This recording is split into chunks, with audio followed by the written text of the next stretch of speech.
Tout de suite, Cédric Delbos et Philippe Bousquet.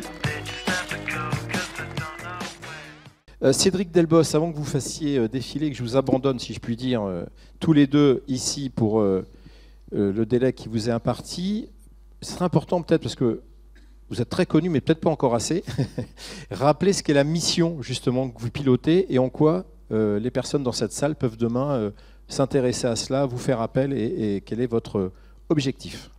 Donc, merci beaucoup.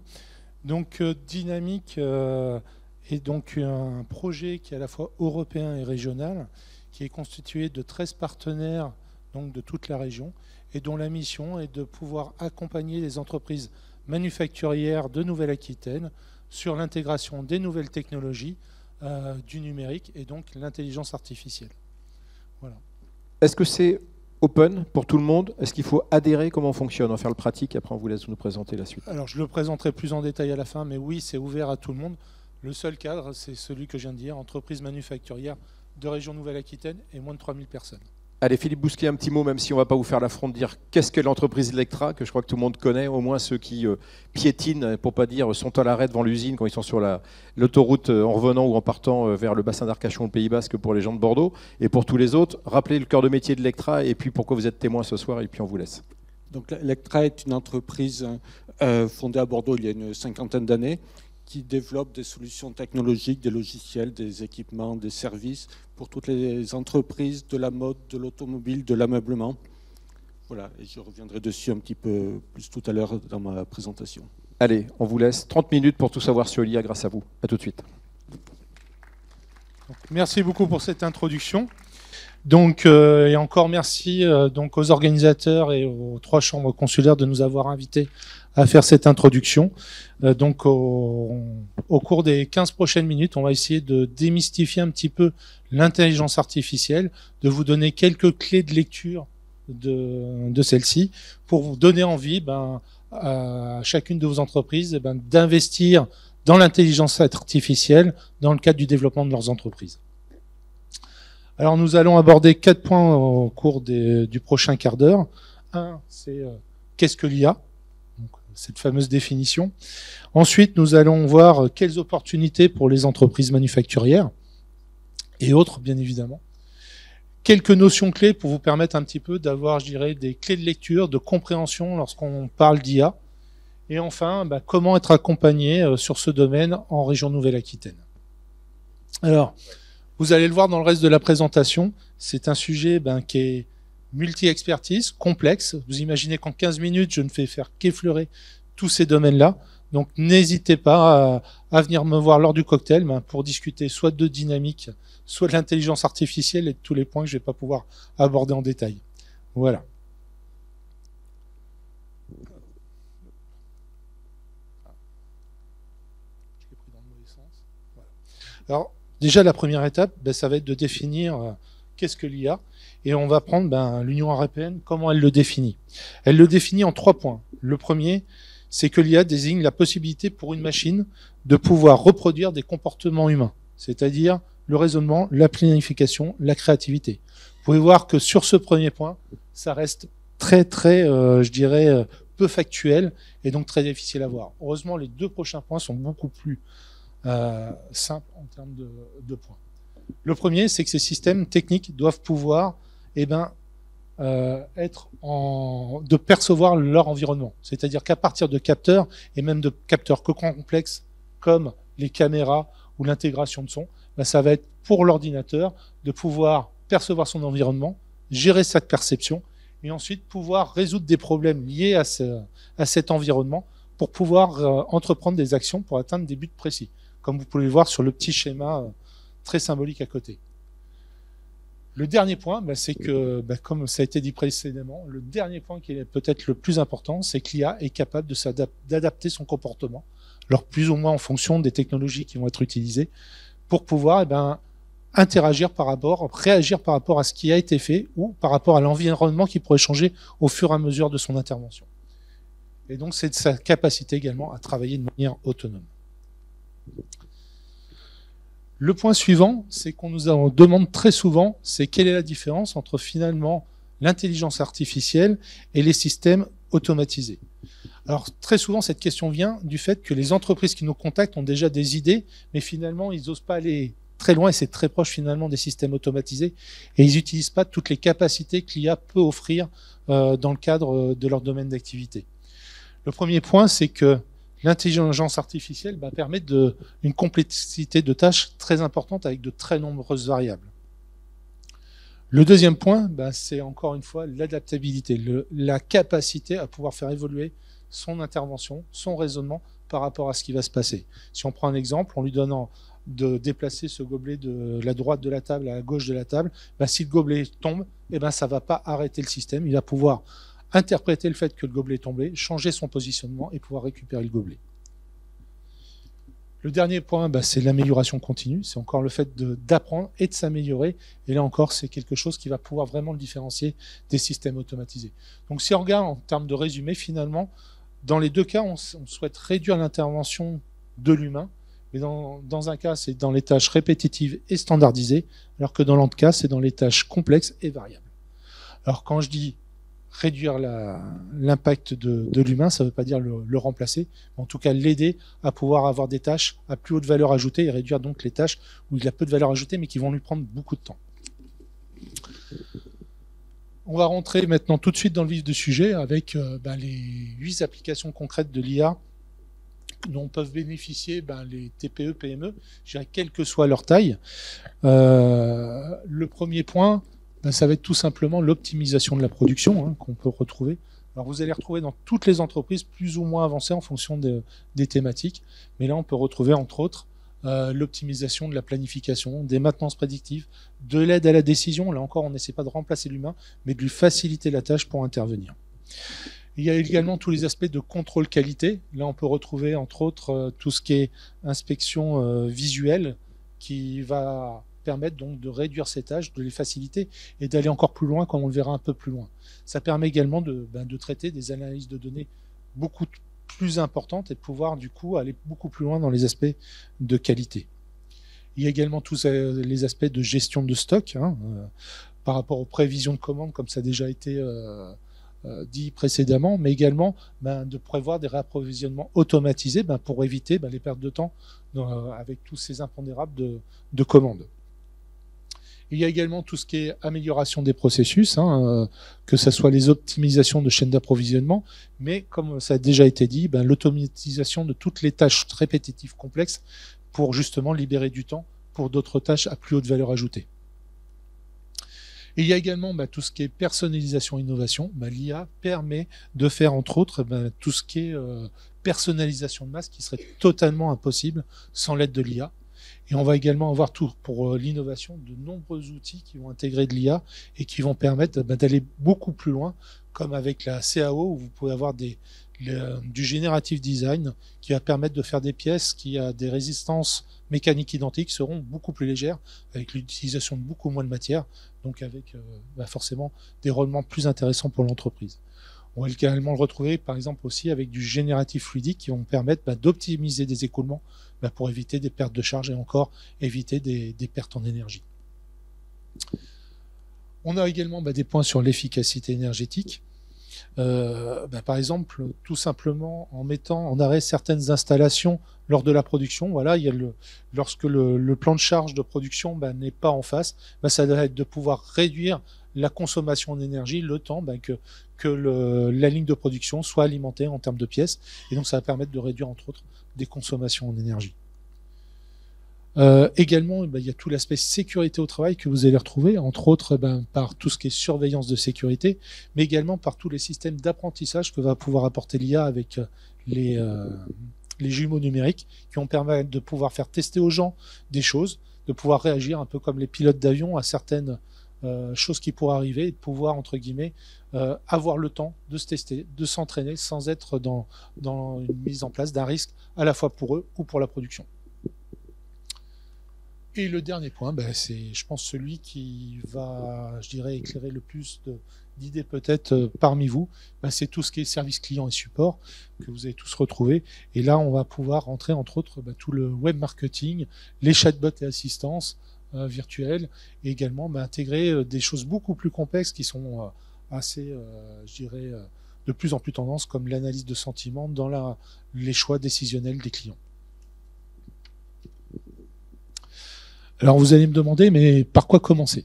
Eh ben, la première étape, ça va être, alors peut-être la tâche qui est certainement pas la plus simple, mais c'est d'identifier les poches de valeur au sein de votre entreprise. Alors quand on dit ça, ça veut dire des choses qui vont apporter un impact significatif pour vous, et c'est souvent par des gains de temps opérationnels qui vont se répercuter directement, ou sur des gains de productivité, et donc de réduction d'utilisation de certains équipements ou produits. Et également le deuxième point, c'est d'apporter des avantages compétitifs dans votre secteur d'activité. Donc une fois que vous avez identifié un certain nombre, je dirais, de poches de valeur ou de défis pour votre entreprise, la deuxième étape qui est tout aussi importante que la première, mais qui est peut-être un peu plus facile, ça va être de prioriser. Ça va être d'intégrer à la fois les aspects d'impact potentiel pour l'entreprise, mais également les ressources financières et humaines à mobiliser en face. Donc là, on se retrouve, bien évidemment, c'est d'autant plus important pour les PME et les petites structures qui ne peuvent pas, entre guillemets, disperser leur énergie.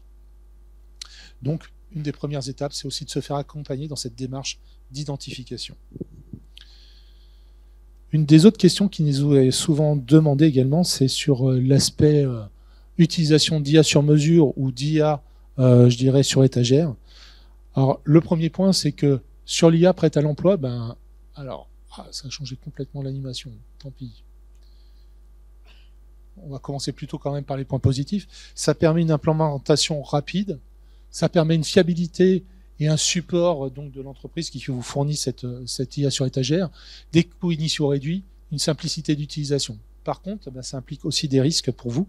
Entre autres, sur le choix du fournisseur, vous avez des offres de plus en plus importantes autour de l'IA et il est difficile de s'y retrouver. Donc là encore, ça va nécessiter souvent un accompagnement, mais également un manque de personnalisation. Donc vous n'aurez pas exactement la réponse à vos besoins. Également une rigidité par rapport à l'évolution du produit et une dépendance surtout aux fournisseurs. Et souvent se pose la question également, et on en reparlera après avec, lors du retour d'expérience, mais c'est également la question de la propriété de la data qui peut être derrière cela. Alors l'IA sur mesure, on va avoir, je dirais, l'opposé, c'est-à-dire qu'on va avoir des coûts élevés, des temps de développement qui sont beaucoup plus longs, une complexité forcément de mise en œuvre, et ce qui va impliquer également d'avoir des ressources en interne pour pouvoir les intégrer à l'intérieur de vos entreprises, et également des risques techniques. Par contre, ça va vous permettre une adaptation parfaite aux besoins, une grande flexibilité, et surtout, ça va vous permettre d'intégrer des avantages concurrentiels. Donc on va intégrer cette IA surtout dès qu'on va pouvoir faire des gains très significatifs au niveau de vos entreprises, ou vraiment des gains concurrentiels où vous allez pouvoir prendre une place, je dirais, de major dans votre segment de marché. Alors, je vais rentrer maintenant sur quelques notions, mais je vais devoir aller très très vite. Là, on va parler très souvent d'apprentissage et de machine learning. Là, ce que je voulais juste un peu illustrer, c'est sur le fait qu'il existe de très nombreuses méthodes d'apprentissage. Et je ne vais pas rentrer malheureusement dans le détail de chacune d'elles, parce que c'est une expertise en soi. Mais c'est de montrer que parmi ce choix, là encore, il faut trouver la bonne méthode. Chacune a ses différences en termes de performance, de coût, de rapidité, d'interprétabilité. Et donc, un des points aussi, c'est qu'il va falloir choisir le meilleur compromis pour arriver par rapport à vos besoins. Et là encore, ça nécessite de l'accompagnement par rapport à ça. On va parler aussi un petit peu de traitement du langage naturel. Je dirais que depuis ça a été un des premiers moyens d'ailleurs pour essayer de définir l'intelligence artificielle. C'était le test de Turing en 1956, donc à peine 5 ans après la création du premier ordinateur. Donc vous voyez, ça a suivi très vite. Et en fin de compte, ce test, c'était tout simplement que si un humain, entre guillemets, discutait avec, sans savoir qui était en face, il ne devait pas pouvoir reconnaître s'il était en train de discuter avec un ordinateur ou avec une personne réelle. Donc on voit qu'avec ChatGPT, qui a moins de 2 ans, ce sujet a quasiment explosé et s'intègre, je dirais, dans notre vie au quotidien et peut-être peut faire peur à un certain nombre de personnes, mais elle offre également de grandes possibilités. Comme on voit la traduction, ça permet, on n'est pas très loin finalement de Star Trek avec le traducteur universel où bientôt on aura une traduction en direct, en live, pour pouvoir discuter avec n'importe qui dans le monde. Et ça vous permet également d'intégrer certainement des marchés que vous n'auriez peut-être pas osé tenter sur des langues que vous ne maîtrisez pas. Ça permet également de pouvoir intégrer la création de documents, comme on le voit avec ChatGPT, mais également la réduction de documents. On peut le voir entre autres en termes d'utilisation sur tout ce qui est quand vous avez des cahiers des charges de clients, de pouvoir l'analyser très rapidement et presque en temps réel, pouvoir faire des offres de prix en vous basant sur vos affaires précédentes. Donc ça offre vraiment des possibilités très importantes. Un des autres points aussi qui devient de plus en plus important, on a dit, l'IA, c'est d'intégrer une perception de son environnement avec des capteurs de plus en plus complexes. Et je dirais qu'un des capteurs les plus complexes qu'on a à disposition, c'est l'œil humain. Et on voit que maintenant, elle a vraiment progressé de manière incroyable. Et maintenant, la caméra permet de pouvoir détecter les différents éléments et même les événements qui vont avoir lieu. Ici, on voit qu'il va détecter le bébé, le mouvement du bébé, la chaise, et il va pouvoir donc analyser et définir que le bébé est en train de danser sur la chaise. Donc cette technologie va pouvoir être utilisée entre autres dans l'électronique, pour tout ce que, comme on l'a dit précédemment, pour l'analyse sur le contrôle qualité, l'analyse de défaillance, mais pas que. Il y a plein de sujets qui peuvent être réalisés. Il y a un point aussi qui va beaucoup plus loin que, je dirais, copier l'humain sur cette thématique, c'est qu'elle va permettre de révéler l'invisible. Là où l'humain est limité sur la longueur d'onde visible, la caméra va pouvoir utiliser toutes les gammes d'ondes et pouvoir utiliser que certaines gammes d'ondes. Comme on le voit dans l'exemple en dessous, vous voyez qu'en visible, là c'est un œuf qui est présenté, donc juste éclairé, on voit pas grand chose. Grâce aux différentes longueurs d'onde, on va pouvoir voir une bande d'absorption du sang. Les bandes non spécifiques, on va pouvoir retrancher l'un par rapport à l'autre et du coup avoir une structure interne révélée après ce traitement spectral. Donc voilà. Un des autres points qui est très intéressant et qui peut intéresser vraiment un grand nombre d'entreprises, c'est l'aspect jumeau numérique. Alors j'ai passé malheureusement très vite, mais ce qui est assez intéressant, c'est qu'on va le retrouver dans pas mal de choses, telles que l'optimisation des processus, la maintenance prédictive, la conception et le prototypage pour gagner du temps, éviter d'avoir entre guillemets à engager des frais sur des choses en réel et de faire des tests destructifs. On va pouvoir gagner énormément de temps avec ces conceptions assistées par ordinateur. Elle va également pouvoir servir pour tout ce qui est formation et simulation et également sur l'amélioration continue des procédés. Alors, la grosse difficulté avec les jumeaux numériques, c'est le fait que le jumeau numérique peut rentrer dans l'ultra détail comme dans le très macro. Et ça va être une des premières difficulté, c'est définir à quel niveau on va se placer. On peut aussi bien avoir un jumeau numérique, je dirais, du composant à l'intérieur d'une carte électronique, comme de la carte électronique complète, que je dirais le capteur intelligent qui l'intègre, que le système de production qui va donc le système qui intègre ce capteur, et on va pouvoir même avoir carrément toute l'usine avec les différentes zones de production qui vont pouvoir être interfacées entre autres pour optimiser les processus et les fonctionnements, gagner par rapport à l'énergie. Et là, en fonction du cas que vous allez avoir, forcément, c'est pas forcément les mêmes outils et les mêmes choses qu'on va faire. Donc il va falloir bien choisir à quel niveau on va se faire pour avoir le bon outil qui va vous permettre de faire ce que vous avez besoin, mais également de pouvoir évoluer vers ce qui pourrait être demain vos futurs besoins. Un des autres points aussi, c'est que les jumeaux numériques vont intégrer des modèles physiques ou multiphysiques, assimilants et prédictifs, et ce qui va permettre de faire les liens et des allers-retours en permanence pour pouvoir évoluer. Donc on va mesurer les données, les enregistrer, les transmettre, les analyser, les évaluer, modifier les paramètres. On va simuler grâce au dispositif, donc au modèle physique, des résultats. En fonction du résultat, on va pouvoir enregistrer les nouveaux paramètres, les transmettre et derrière mesurer si les nouveaux paramètres ont atteint leur objectif pour pouvoir relancer un nouvel séquençage. Donc on est vraiment sur de l'amélioration continue qui permet, je dirais même, en plus de ne pas tenir compte de certains biais qu'on pourrait avoir et de dire tiens, ce paramètre-là on n'y touche surtout pas, et alors que celui-là pourrait avoir des gains significatifs dans votre production. Le dernier point que je vais aborder, c'est la notion d'erreur. On fait une confiance quasi absolue dans l'IA, mais elle fait des erreurs comme nous. Ce qu'il faut bien identifier, c'est que l'IA elle est déjà conçue par les hommes qui ont plein de biais, qui font déjà pas mal d'erreurs. Et donc, en fonction du choix des technologies, comme on l'a vu, il y en a de nombreuses, chacune a ses risques. et beaucoup de choses à prendre en compte, de biais. Et donc, rien que par la conception du modèle qu'on va utiliser, on peut intégrer des erreurs. Il y a également les conditions d'utilisation. Vous imaginez bien que si vous avez un dispositif qui va écouter en temps réel et faire de l'analyse de parole, si vous êtes dans un milieu bruyant, il ne va pas pouvoir fonctionner de manière optimale. Et puis il y a le dernier point qui est l'explicabilité. On est sur des domaines de plus en plus complexes avec des nombres de paramètres, je dirais, de plus en plus importants. Et l'humain ne peut plus être capable d'être critique par rapport aux résultats.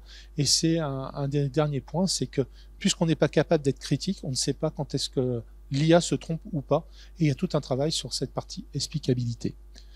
D'ailleurs, c'est le point que je vais passer alors très rapidement sur l'IA de confiance. C'est cet effet de boîte noire, cet effet de crainte qui est lié, entre autres, à tout ce qu'on a pu voir autour de la science-fiction, avec la perte de la place de l'humain ou de l'emploi, les surveillances et contrôles avec les super-ordinateurs qui prennent le pouvoir sur l'humanité, l'autonomie et la sécurité, les biais et discriminations qu'on a pu voir avec certains modèles de ChatGPT qui devenaient racistes, des malveillances et des cybersécurités qui sont de plus en plus présentes, y compris pour les PME et TPE, et également l'empreinte environnementale, ça on en reparlera peut-être, mais plus on a des bases de données importantes, plus on va consommer de l'énergie pour traiter ces bases de données. Donc il y a aussi un lien par rapport à ça. Et donc l'objectif de l'IA de confiance, c'est de rendre transparent et explicable cette boîte noire, donc de pouvoir être capable d'expliquer le raisonnement qu'a eu l'IA pour accompagner justement le preneur de décision sur comment il est arrivé et est-ce qu'il est d'accord ou pas avec la méthodologie qu'a employé l'IA. C'est également des choses beaucoup plus responsables et éthiques, comme on l'a dit, c'est plutôt dans l'approche d'aide à la décision, accompagner l'humain pour les tâches, je dirais, les moins intéressantes, pour lui libérer du temps, pour travailler sur les tâches à plus haute valeur ajoutée. Le but également, c'est d'être sûr et sécurisé, robuste et fiable, juste et impartial, et bien sûr confidentiel, une confidentialité assurée.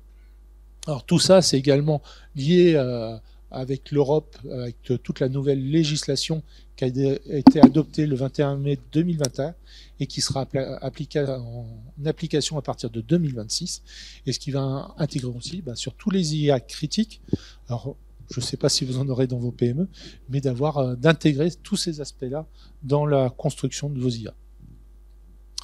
Enfin, on va aborder l'aspect accompagnement en région Nouvelle-Aquitaine. Vous voyez qu'il y a de nombreux dispositifs qui peuvent vous aider, mais je dirais que par rapport à ces nombreux dispositifs, n'hésitez pas à contacter Dynamic pour vous aider. Et si on ne peut pas répondre à votre besoin, ou s'il y a d'autres acteurs qui sont plus pertinents que vous, on vous remettra en contact avec les bonnes personnes pour que vous puissiez gagner du temps. Alors, je vais parler maintenant un peu plus de Dynamic en détail. Alors, pour intégrer Dynamic, c'est simple. Il faut être une entreprise manufacturière, basée en Nouvelle-Aquitaine, comme je l'ai dit, avec moins de 3000 personnes, et un des points peut-être un peu plus complexes, autonome financièrement. Et après, soit vous pouvez contacter directement Dynamic, n'hésitez pas à me voir au moment du cocktail, mais également, vous pouvez être contacté tout simplement. On essaye de contacter les entreprises de la région. Alors, compte tenu du nombre de PME, TPE, ça va nous prendre un peu de temps pour tous vous contacter, mais on va essayer de tous vous contacter pour voir comment on pourrait vous accompagner pour intégrer l'IA. La première étape, c'est celle que j'ai dit, ça va être d'identifier vos poches de valeur, vos défis au sein de vos entreprises au niveau d'un diagnostic, bien sûr qui va, en termes de détails, dépendre principalement du temps aussi que vous pouvez, je dirais, investir dans cette première tâche. Et ensuite, on va avoir une proposition de solution qui va être réalisée par les 13 partenaires du consortium Dynamic. Et ça, c'est une des grandes forces. Vous allez avoir qu'un seul contact. Au lieu d'avoir à les contacter 13 entreprises, vous allez être mis en relation avec 13 partenaires.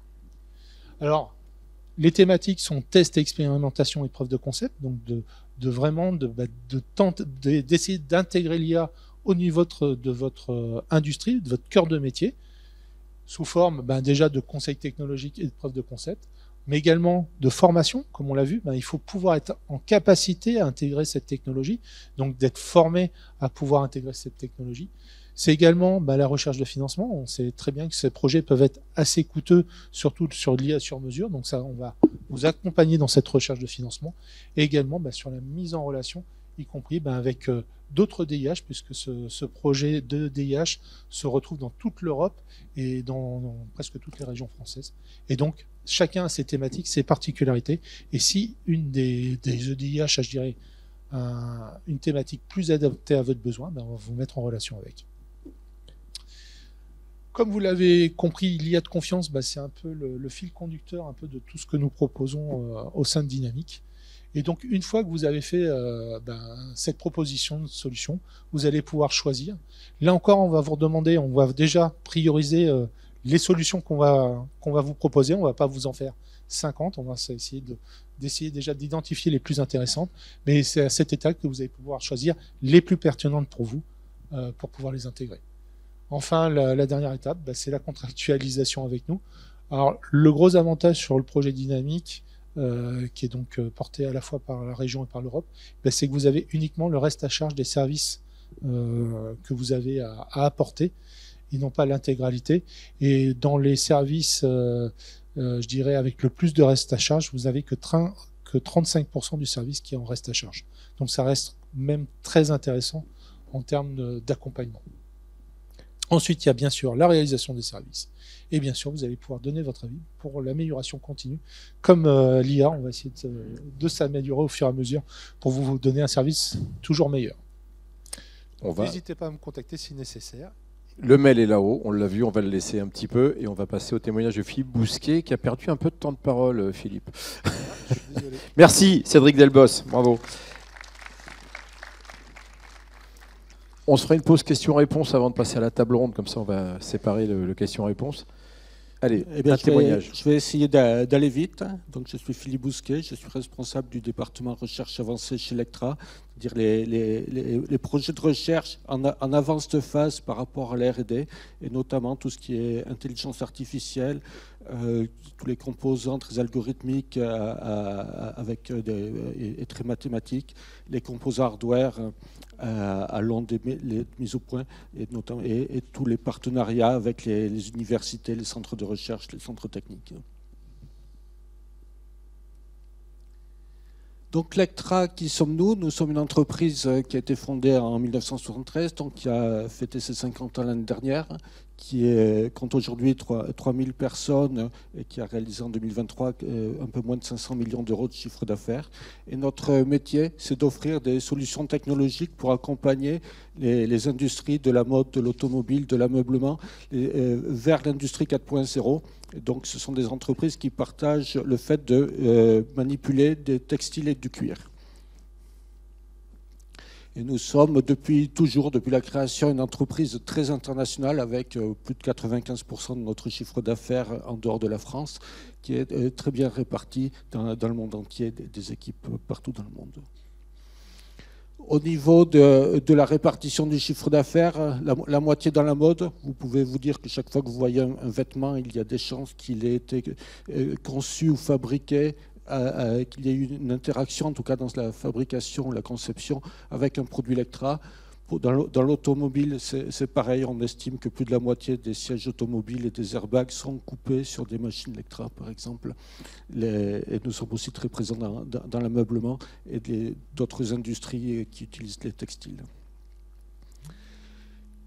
Au niveau des produits, pour que ça soit concret, ce sont les logiciels de conception pour les modélistes, les designers, la conception des housses de sièges de voiture, les logiciels d'optimisation de la production de la matière, comme les logiciels de placement automatique, les machines de découpe, donc on peut découper en multipli, en monopli, ou les machines qui découpent du cuir, où il y a forcément une inspection du cuir, puisque chaque peau est unique.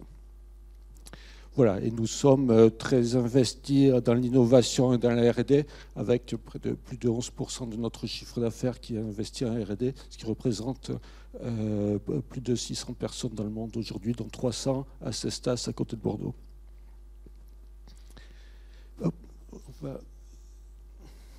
Alors, pouvez-vous nous expliquer en quoi consiste concrètement l'intégration de l'IA dans votre entreprise? Alors, l'IA, naturellement, en tant que société technologique, nous l'avons intégré très tôt, nous avons lancé des projets, et on peut il y a vraiment 3 volets. Le développement interne de l'IA dans nos produits, une démarche assez claire de surveillance de start-up, de recherche de start-up pour développer de nouveaux marchés et par de la croissance externe. Et depuis assez récemment, finalement, l'utilisation de l'IA dans notre activité quotidienne, donc pour les collaborateurs Lectra. Alors démarrons par le premier point. Pouvez-vous nous dire comment vous avez intégré l'IA dans votre offre produit ? Alors là-dessus, on a dès 2017 lancé une stratégie vraiment 4.0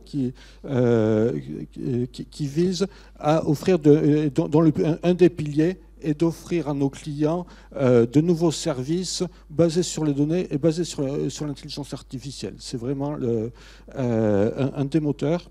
Et donc, nous avons fait un virage technologique très clair avec le développement d'une plateforme intégrée de données, de services, plateforme cloud, pour que justement toutes les données soient disponibles, que les logiciels interagissent et qu'on puisse offrir ces nouveaux services. Et sur les équipements, nous étions très bien placés dans ce domaine, puisque nous avons été pionniers dans le fait de commercialiser nos machines et de les connecter de manière systématique. Au départ, c'était pour assurer la maintenance et le support, et aujourd'hui, ça nous donne une base installée, une base de données qui est unique au monde. Alors, qu'est-ce qui vous a décidé à intégrer l'IA dans votre entreprise ? C'est donc justement cette volonté d'offrir de nouveaux services, de résoudre de nouveaux problèmes. Donc on peut citer quelques exemples. Un premier projet, finalement, c'était de pouvoir, à partir d'une image de mode, pouvoir détecter quels sont les composants qui se trouvent sur cette image. Donc sur l'image qui est ici, on doit repérer une veste en cuir, un polo gris, un pantalon en jean, et donc toutes les caractéristiques, la couleur, les motifs éventuellement.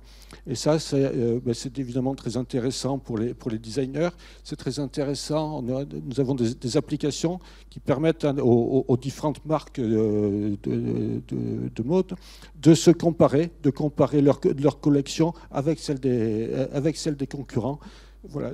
Donc, par exemple, il est possible d'avoir un modèle et de dire je voudrais trouver tous les produits qui sont similaires à ce modèle pour pouvoir les comparer.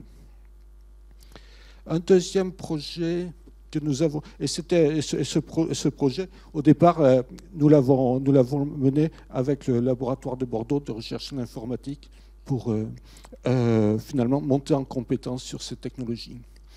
Le deuxième projet consiste à prédire l'efficience d'un placement. Quand on a une liste de pièces à placer avec des quantités, il faut optimiser la matière, mais il faut essayer de savoir à l'avance combien de matière on va consommer. Donc l'idée, c'est on a cette liste de pièces, on a évidemment la largeur de la laisse de tissu, le temps qu'on va allouer au placement, un certain nombre de paramètres, de contraintes comme l'espace entre pièces ou le fait qu'une pièce peut tourner ou ne pas tourner. On a, à partir d'une grande base de données, on entraîne un modèle et ce modèle va nous dire que pour le problème posé, le placement va faire 3,83 m par exemple, avec une efficience de 79%. Et ça, on l'a en un dixième de seconde, alors que s'il fallait faire le placement, ça pourrait prendre plusieurs minutes. Et ça permet aussi, si on lui pose la question en fonction du temps, d'optimiser le temps de placement. Ça permet à un designer entre deux modèles de savoir quel va être le plus économique, par exemple, quand il fait des choix. Quelles ont été vos contraintes ? Alors les contraintes, elles sont de plusieurs ordres au niveau de l'IA. Au tout début, il y a il faut faire entrer la culture. La culture, qu'est-ce que c'est, comment marche l'IA, la problématique des données, parce qu'on croit toujours qu'on a les données disponibles, mais quand on regarde de plus près, souvent les données sont incomplètes, elles sont erronées, etc. Et si on veut entraîner un modèle et que les résultats soient justes, il faut une grande qualité de données. Quelquefois, il y a des projets qu'on a envie de faire Et finalement, donc, quand on n'a pas les données, ben, ça peut être long parce que s'il faut déployer des nouvelles versions de logiciels sur des machines, voire des nouveaux modèles de machines parce qu'il manque un capteur, évidemment, ça va retarder beaucoup le projet. Ensuite, dans les contraintes, donc, il y a cette disponibilité des données, il y a d'avoir des compétences. Les compétences. Aujourd'hui, c'est un peu moins vrai maintenant, mais il y a quelques années, les data scientists étaient très rares, les ingénieurs données étaient rares aussi. Donc, il a fallu les former, les recruter, les garder, ce qui est toujours difficile. Alors, qu'est-ce qui a bien fonctionné dans cette démarche ? Ce qui a très bien fonctionné, je pense, c'est qu'on a très vite démarré avec cette plateforme et qu'on a compris tous les nouveaux métiers qu'il fallait intégrer.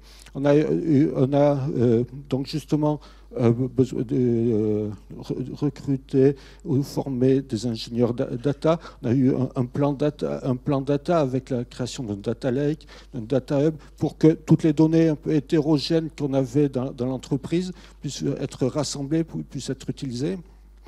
Et on a développé aussi beaucoup de nouveaux métiers autour de tout ce qu'on appelle le DevOps, donc le développement des services, les opérations sur les services, l'exploitation, et tout ce qui concerne la cybersécurité, la gestion des données personnelles, etc. Il y a eu beaucoup de nouveaux métiers et finalement on l'a intégré très très tôt. Alors, passons maintenant à l'intégration de l'IA auprès des collaborateurs. Comment l'avez-vous abordé ? Alors, au niveau des collaborateurs, on a plusieurs projets. Donc, ce qu'on veut, finalement, on a vu l'émergence de ChatGPT et de tous les assistants de toute l'IA générative. Donc, immédiatement, on s'est dit, il faut que ça soit disponible, ça va nous rendre service.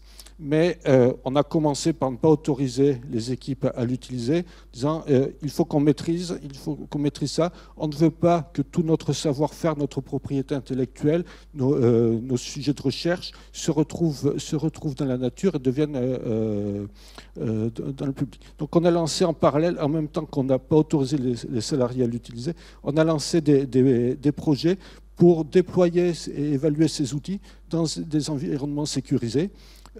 Beaucoup plus privé. Et aujourd'hui, nous avons 4 initiatives. Le déploiement d'un assistant type ChatGPT pour tous les salariés, ou presque. Donc là, on a évalué et on est en train de déployer donc pour plus de 2000 utilisateurs. On évalue aussi tout ce que l'IA peut nous apporter pour toutes les opérations de bureautique avec les Office Copilote. Donc là, on est encore en phase d'évaluation sur tout ce que ça apporte avant le déploiement. On est en train de déployer aussi tout ce qui est, puisque chez Electra, finalement, donc l'IA, on peut l'utiliser un peu partout. Donc on a fait des choix stratégiques. Où est-ce qu'on veut investir en priorité? Comme on a une grande population d'ingénieurs de développement logiciel, on a dit on est vraiment intéressé par les outils d'IA pour le développement logiciel. Donc c'est quelque chose qu'on a évalué et qu'on est en train de déployer. Et enfin, dernier sujet, c'est l'IA pour le support de nos produits. Donc, finalement, pour assurer le support directement de nos machines. Donc, aujourd'hui, on l'évalue pour nos équipes support. Et puis, demain, peut-être que nos clients pourront directement avoir du support automatisé grâce à ces chatbots. Merci. Alors, pour conclure... C'est la dernière question, effectivement. Voilà. Si vous devez donner un seul conseil donc, aux personnes qui sont là, lequel donneriez-vous ? Je dirais que l'IA, on ne déploie pas l'IA pour le plaisir. Hein. Au départ, c'est comme toujours, il faut un projet, il faut savoir ce qu'on veut faire, etc. mais que donc faire une faisabilité, éventuellement se faire accompagner pour cette faisabilité, mais que si c'est bien un sujet d'IA qu'il faut mettre en œuvre, il ne faut pas hésiter parce qu'aujourd'hui les compétences et les technologies sont de plus en plus matures, et donc ce sont vraiment des projets qu'on peut réussir. Merci Philippe Bousquet et merci à Cédric Delbos. Je vous propose qu'on vous fasse revenir tout à l'heure s'il y a des questions de la salle pour vous, comme ça on enchaîne directement. Merci encore.